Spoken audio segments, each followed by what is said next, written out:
Salut Mathieu. Comment tu vas? Eh ben, ça va très très bien, merci beaucoup. Et toi? Ouais, ben écoute, je suis content qu'on soit ensemble parce qu'on a eu la chance de passer un peu de temps pendant le cours hier, mais là, de savoir qu'on peut discuter de trucs un peu plus pointus, puis à savoir les discussions qu'on a eues jusqu'à maintenant, ça devrait être super intéressant. Moi, je me suis régalé pour la petite histoire, pour raconter qu'est-ce qu'on fait là. On est à Paris ici, en plein cœur de ta formation, formation de 2 jours autour de la posturologie, qui est passionnante. Je te suis depuis un moment sur les réseaux, je suis ton travail avec grand intérêt et on a beaucoup d'amis en commun, donc c'est vrai que voilà, on s'est fait relayer, etc. Je t'ai connu à travers Christian Thibaudeau, surtout. Je pense que ça a été ça qui m'a amené à l'Institut IP, que je dirige. Et alors, oui, précision, l'Institut IP, c'est pas un endroit physique, c'est toi. Parce que sinon, les gens ils vont aller sur Google en fait. Et ils vont chercher. Ils vont dire c'est où là? Mais déjà, je te corrige, l'Institut IP, on enseigne quelque chose qui s'appelle la motricité et c'est un complément à la posturologie que j'ai apprise avec le docteur Bricot, qui lui enseigne au sein d'une formation qui s'appelle le CIES. Mais tout ça pour dire que moi, dans ma pratique personnelle, comme tu le sais, en fait, c'est ça, j'utilise et la posturologie et l'intégration des patrons moteurs. Donc, j'enseigne l'intégration des patrons moteurs. Et comme tu dis, Institut IP, c'est en fait, ça bouge et c'est beaucoup de monde. Et puis, mais il n'y a pas, comme de fait, un HQ. Ouais, il n'y a pas de HQ où on voit un logo parce qu'il y a des gens qui l'ont déjà cherché. Ils ont été déçus, ils ne l'ont pas trouvé. C'est ça. Mais non, donc dernièrement, tu te balades un petit peu dans le monde pour transmettre un petit peu ton savoir autour de toute cette motricité. Alors moi, ce qui me passionne, évidemment, un passionné de physiologie que je suis et au cœur de certains principes de renforcement comme la loi de l'Hormèse, c'est quand tu arrives avec toute une explication du système nerveux, entre autres. Et on en a parlé beaucoup depuis hier, des liens à faire avec d'autres chercheurs comme le docteur Porges, qui j'ai fait une vidéo là-dessus il y a pas longtemps, qui retrace l'histoire finalement. Et moi, ce qui me rassure, c'est quand on fait le lien entre le sens de l'évolution et une pratique moderne finalement. Et c'est un petit peu ça ton approche. Oui, en fait, l'idée, c'est d'aller voir ce qui se fait de mieux dans les études et puis d'essayer de faire aussi du mieux qu'on peut pour coller nos techniques à la physiologie humaine quand il n'y a pas d'études. Et de toute façon, les études, on dit toujours, c'est bon, mais en même temps, c'est pas un absolu. Et je suis encore plus fan de coller à la physiologie humaine parce qu'on n'a pas tout prouvé et on n'a pas tout déprouvé non plus, donc heureusement. Mais l'idée, c'est de coller finalement à la physiologie pour développer des outils qui vont permettre d'améliorer les performances. Alors ces outils, toi pour te présenter, tu es ostéopathe de formation et puis tu as accumulé d'autres formations en parallèle et qui sont venues s'ajouter à tes connaissances et à ta pratique actuelle. Et tu entre par cette porte d'entrée dans le vaste monde de la santé et du thérapeute. Tu rentres par cette porte de la motricité. Quelle est sa pertinence? Parce qu'il y a beaucoup de gens qui vont te dire la motricité c'est bien, mais pourquoi commencer par ça? Est-ce qu'il ne faut pas regarder le côté psycho ou émotionnel avant? C'est souvent les arguments qu'on va peut-être pas t'opposer, mais me proposer à tous les coups. C'était très intéressant ce que tu nous as proposé hier, parce que tout ton travail sur la posturologie, regarder dans l'enfance, tu nous montrais des vidéos de bébés qui se déplaçaient et tu montrais bien comment un déséquilibre, entre guillemets, ou une immaturité de motricité chez un bébé peut se répercuter à l'âge adulte chez cette personne. Comment donc tu induis que la motricité peut avoir une cascade d'événements et de répercussions, notamment au niveau émotionnel, notamment au niveau du comportement par la suite, et tu nous as proposé donc une pyramide d'apprentissage. Est-ce que tu veux nous parler justement de la pertinence de rentrer par le comportement? En fait, l'idée, c'est de travailler sur les bases et de reculer le plus loin possible pour essayer de comprendre l'expression de ce qui est le plus récent. Et à partir de ce moment-là, souvent, je trouve que l'on s'intéresse à des caractéristiques très adaptatives.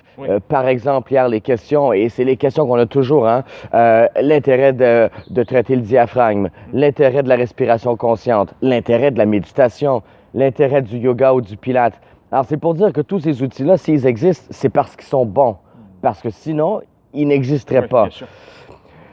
La dépendance relative des gens à utiliser quoi que ce soit est en soi quelque chose qui peut être amélioré. Alors, les gens qui ont envie de méditer parce qu'ils se sentent bien, c'est un truc. Les gens qui ont besoin de méditer pour fonctionner, ça en est un autre. Et j'ai vu trop souvent des gens qui me disaient « Ouais, mais tu vois, moi, si je fais pas mon yoga puis ma méditation, je suis pas capable de fonctionner. » Mais c'est grave pour moi, ça. Oui, oui. Alors, la porte d'entrée, pourquoi la motricité? Parce qu'avant même de penser à méditer ou à faire du yoga, ces gens-là, ils ont dû s'approprier leur corps de par un apprentissage qui s'est fait entre 0 et 1 an. Et c'est l'apprentissage de soi et c'est celui qui permet de communiquer avec le monde extérieur. Donc, en fait, c'est tout. C'est 72 mouvements, tu dis. 72 mouvements qui ont été répertoriés entre à peu près 0 à 18 mois pour se donner la chance de devenir qui on est aujourd'hui et de projeter ça dans le monde extérieur pour créer des liens, des relations et puis bâtir quelque chose qui est, j'ose espérer, plus grand et puis plus noble que soi. Et à partir de ce moment-là, s'il y a des manques, eh bien, dans ces fondations-là, ils sont physiques, exactement, ils sont posturaux, ils sont moteurs, ils sont au niveau du tonus de base, mais par le relais sur les ondes du cerveau que l'on doit activer de façon successive, ils deviennent par la suite tout simplement cognitifs et émotionnels. Et alors, l'idée, c'est de travailler sur le terrain, tout simplement, et d'intervenir avec des outils qui sont accessibles, qui sont faciles à mettre en place et qui comportent, on va le dire, aucun risque. Oui, c'est ça, c'est un peu la magie de la chose, c'est que tu donnes pas un poisson, tu réapprends à pêcher. Oui. Hein. C'est qu'il n'y a aucune manipulation directe, tu poses jamais les mains. Zéro. Tu proposes des exercices en fait vraiment de réhabilitation, de réapprentissage moteur pour justement de ce que hier on a fait le sensoriel, donc on travaille, non le tactile pardon. Le tactile qui fait partie du stade sensoriel, oui. Ouais. Et donc j'ai hâte de voir ceux d'aujourd'hui, mais c'était très intéressant ton explication par rapport à ce que tu viens de dire justement, où pourquoi la motricité est première, c'est puisque quand il y a un toucher, il y a une zone du cerveau qui s'allume, c'est le lobe pariétal, qui lui projette sur le lobe frontal, et c'est dans le lobe frontal que se crée le comportement, l'émotion, le cognitif. Donc là, on remonte, et ça nous permet de toucher la racine et d'agir pour que ça fasse effet domino sur tout le reste. Au lieu de, comme tu disais, agir en situation de dette. Oui. Est-ce que tu nous parlais de cette analogie par rapport à la gestion de la dette finalement? Oui, ben, la plupart des clients qui nous consultent, c'est assez simple, ils veulent faire... Avoir un découvert plutôt, on dirait en France. Oui, bon, un découvert, je vais y aller avec ce terme-là. Mais c'est vrai que... La dette, on pense au pays, la dette du pays, etc. Ouais. Et ça, c'est encore plus dramatique. Donc, on va parler du découvert. C'est déjà moins grave. Donc, imaginez que vous êtes à découvert sur votre compte en banque. À partir de ce moment-là, ben, les gens qui nous consultent, ils fonctionnent dans un système qui est adapté, qui est compensé, et ils ont des objectifs quand même qui sont les leurs et qui sont nobles parce que c'est ceux qu'ils veulent réaliser. Et ce qu'ils ne se rendent pas compte, c'est que souvent, ils n'ont tout simplement pas les prérequis pour faire ces choses-là. Exemple concret en entraînement, le mec ou la fille qui veut faire un squat ou un soulevé de terre et qui a finalement peut-être pas rampé avec le pied droit. Le pied droit qui n'a pas été aussi ou autant développé que le gauche, un peu plus immature, un peu moins stable, moins sensible, moins proprioceptif. Eh bien, au final, lorsqu'elle fait ses mouvements, il y a toujours un petit déplacement vers la gauche. Hein? On l'a vu, hein? le fameux déplacement du bassin, et c'est toujours du même côté. Et peu importe ce qu'on dit à cette personne-là, lorsque l'enjeu devient plus critique, lorsque la charge se fait ressentir davantage, c'est une question de survie. On va utiliser ce avec quoi on est à l'aise, ce avec quoi on a connecté, ce qui fonctionne réellement. Et ça revient toujours à dire comment est-ce qu'on a appris à connecter avec ce système-là. Ça s'est fait entre 0 et 1 et c'est pour ça qu'on travaille et qu'on bosse tout particulièrement sur cette phase. Après, l'idée, c'est ça, c'est de rendre à l'être humain ce qui est supposé lui appartenir, qui est sa dignité, en fait. D'accord. C'est beau. C'est vraiment... et c'est aussi de l'amour-propre, finalement. C'est de l'amour-propre. Parce que si on se regarde dans le miroir et qu'on s'analyse tout le temps comme étant quelqu'un qui claudique, qui boite, etc., on en fait son identité. Absolument. En se disant que, ouais, mais de toute façon, ça ne changera jamais. Parce que j'ai beau faire tous les exercices actuels, mais le problème, c'est que les exercices actuels qu'on propose, c'est dans l'étage 4 de ta pyramide, c'est-à-dire c'est vraiment en bout de chaîne. Ouais. Et donc, il y a du mieux, il y a du ressenti meilleur et on se sent un petit peu mieux sur l'instant. Oui, toujours, en fait, sur l'instant. Mais on ne revoit pas la machinerie finalement. Ouais. Et finalement, quand on vient te voir et qu'on comprend qu'on peut reprogrammer en fait, finalement, le hardware et le software, quoi, ouais, hein, ouais. Ben là, ça rafraîchit. Et c'est vrai qu'on se rend compte que retrouver de la motricité, c'est aussi retrouver une estime de soi, de l'amour propre.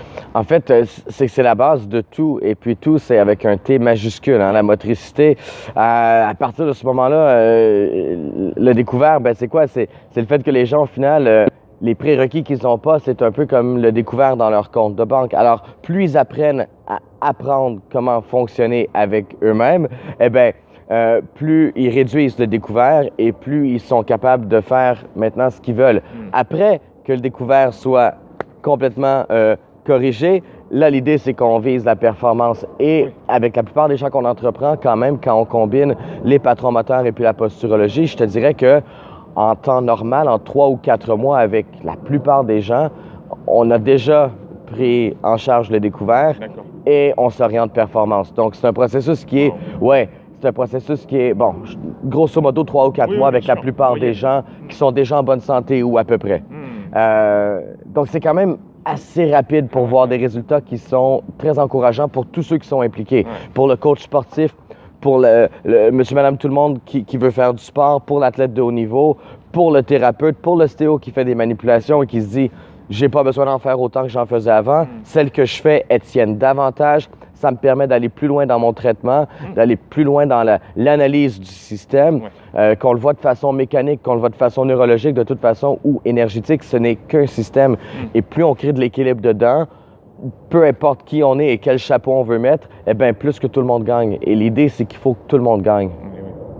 Alors très concrètement, tu vas proposer des exercices quotidiens aux gens. Hier, on en a fait un petit peu, où c'était des tests qui se transformaient en exercices de visualisation, d'activation, Et c'était, on a fait quelque chose avec la main qui était encore une fois génial parce que, encore une fois, on s'appuyait sur la chronologie du développement, finalement. Ça partait, toujours.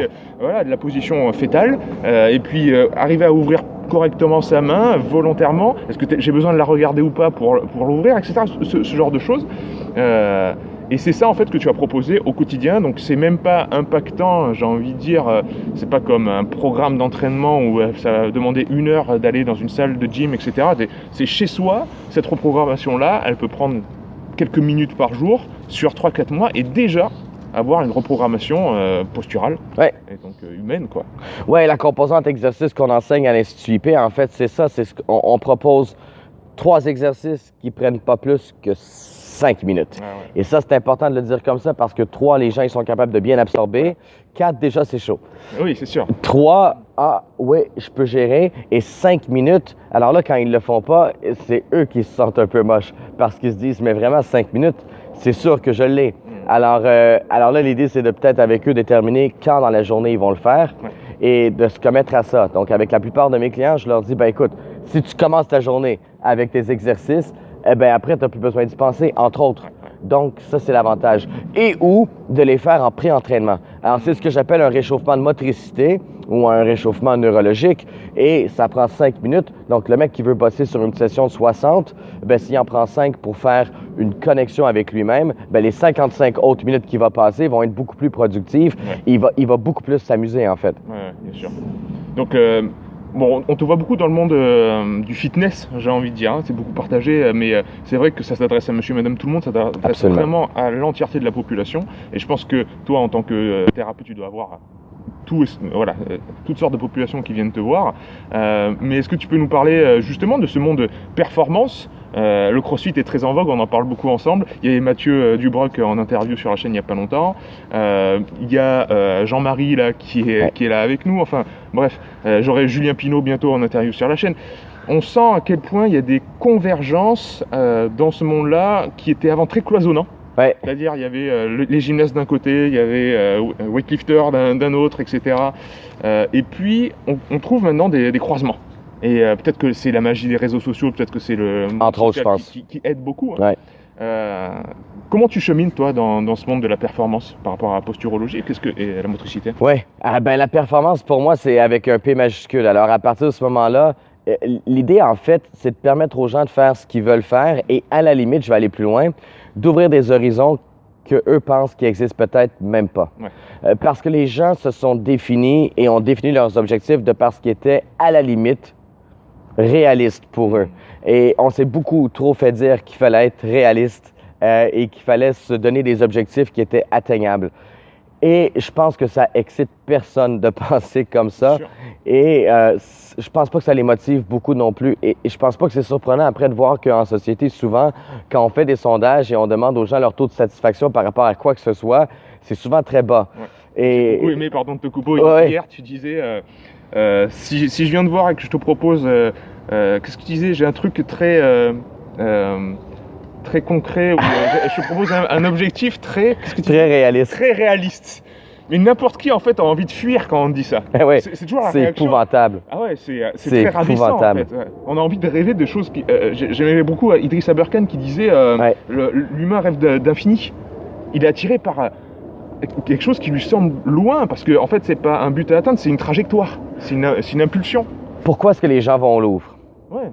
Les gens vont au Louvre pour être émerveillés devant ce qui semble parfaitement impossible.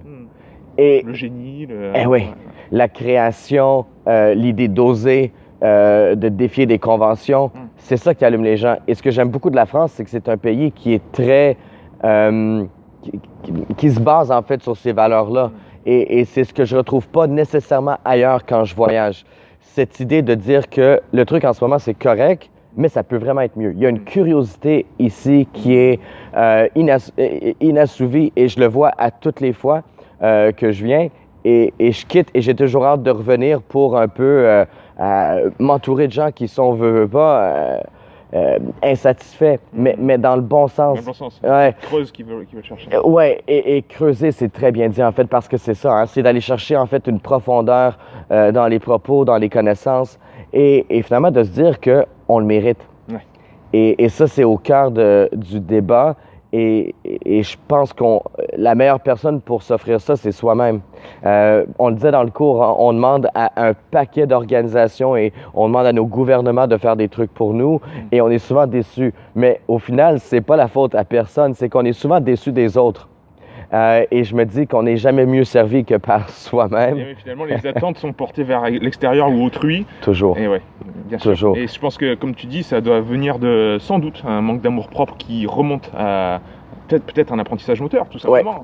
C'est définitivement relié. Il y a toute une composante affective au développement moteur dont je parle pas parce que, en fait, je me base sur des trucs un petit peu plus techniques. Mais c'est sûr que oui, à partir du moment où on combine, et c'est vrai que c'est multifactoriel, un peu comme on disait pendant le cours, mais il y a un des facteurs qui est l'acquisition de son soi. Et ça, c'est pas assez discuté. Puis, je suis content de voir qu'on est ici parce que je pense qu'il faut que ça soit dit un peu plus, en fait. Super. J'ai été plus que bien étonné de trouver chez toi, au-delà du thérapeute, un philosophe avec une belle vision de vie. Je pense que ça vient sans doute des gens qui t'ont impacté. Tu parlais de ton parcours que... tu n'affiches pas forcément comme ça avec les diplômes, ceci, cela. Tu mets plus en avant ce que tu proposes actuellement, parce que ça te semble plus pertinent. Mais c'est vrai que tu es passé voir les grands, Charles Poliquin, Paul Chek, des gens qui t'ont sans doute plus impacté par leur vision du monde que par leurs outils. Un peu des deux, hein? Un peu des deux. Un peu des deux parce que je pense qu'on se fait une tête à force d'être exposé à différentes réalités, à des visions, à des concepts, à des façons de faire. Et tout le monde a un petit bout de la vérité qui lui appartient. Et ça, je pense que c'est important de le dire parce qu'en fait, c'est ce qui fait que ça donne de la valeur à tout le monde. Et je crois réellement que tout le monde a de la valeur. Après, il faut se faire sa tête et puis et on a aussi nos intérêts. C'est-à-dire que à partir du moment où on se respecte dans ce qu'on aime en ce moment, à savoir que ça peut aussi évoluer, il faut faire ça. Il faut faire ce qu'on aime et les gens vont nous reconnaître pour ça et ils vont être bien avec nous parce qu'ils vont sentir que c'est vrai. Et s'il y a une chose que les gens recherchent aujourd'hui dans ce monde qui est quand même assez superficiel, c'est cette vérité. L'authenticité de soi, bien sûr. Et je pense que n'importe qui est à sa place est thérapeute. C'est-à-dire qu'il va inspirer vraiment l'autre personne au changement en tout cas, mais peut-être à un beau reflet dans le miroir. À l'évolution, parce que je pense qu'on a cette capacité, les êtres humains, justement, d'évoluer et d'être conscient du fait qu'on évolue. C'est déjà beaucoup. Je pense que tout le monde, ou à peu près toutes les espèces évoluent, mais elles ne sont pas toutes conscientes de ce phénomène-là. Du sens à notre environnement, c'est notre notre chance, je pense, qui est parfois vécue comme sans doute un calvaire pour certaines personnes. Ils disent mais pourquoi je suis là, c'est terrible, enfin le monde qui m'entoure je le comprends pas, etc. Ça fait peur, alors que c'est vraiment ce qui nous différencie. Sans doute du reste du monde, c'est donner du sens à ce qui nous entoure, et il faut en faire une force. Oui, puis il faut s'influencer, et puis il faut lire, et puis il faut rencontrer des gens, et puis il faut creuser, il faut toujours creuser. Paul Chek m'a beaucoup appris, mais c'est des gens qui ont, et à ce jour, qui creusent et qui sont perpétuellement insatisfaits. Pauliquin, c'était la même chose. Pauliquin, c'était un des hommes les plus intelligents que j'ai rencontrés dans ma vie, et puis à savoir son parcours et puis les accomplissements. Et ces gens-là, pour eux, c'est jamais suffisant. Hein? Oui, c'est sûr. Ils ont toujours faim pour plus. Et c'est sûr que c'est des gens qui m'ont, Paul Chek et puis Pauliquin, entre autres, qui m'ont beaucoup influencé. Puis, entre autres, de par leur contenu, mais aussi beaucoup de par le contenant. Qui ils sont, comment ils vivent, les valeurs, ce qu'ils représentent pour les autres, l'exigence ou les exigences qu'ils ont envers eux-mêmes aussi. Et tout ça, puis c'était un âge où j'étais encore, peut-être encore plus influençable que je le suis maintenant. Plus une éponge qui... début vingtaine, là j'ai 41, donc ça fait quand même 20 ans.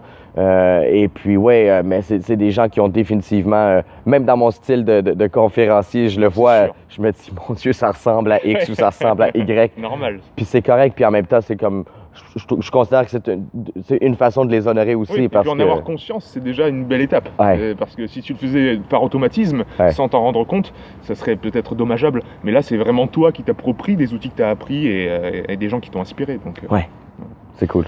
Mathieu, c'était top de t'avoir sur la chaîne, vraiment. J'ai hâte qu'on fasse cette deuxième journée là. Oui.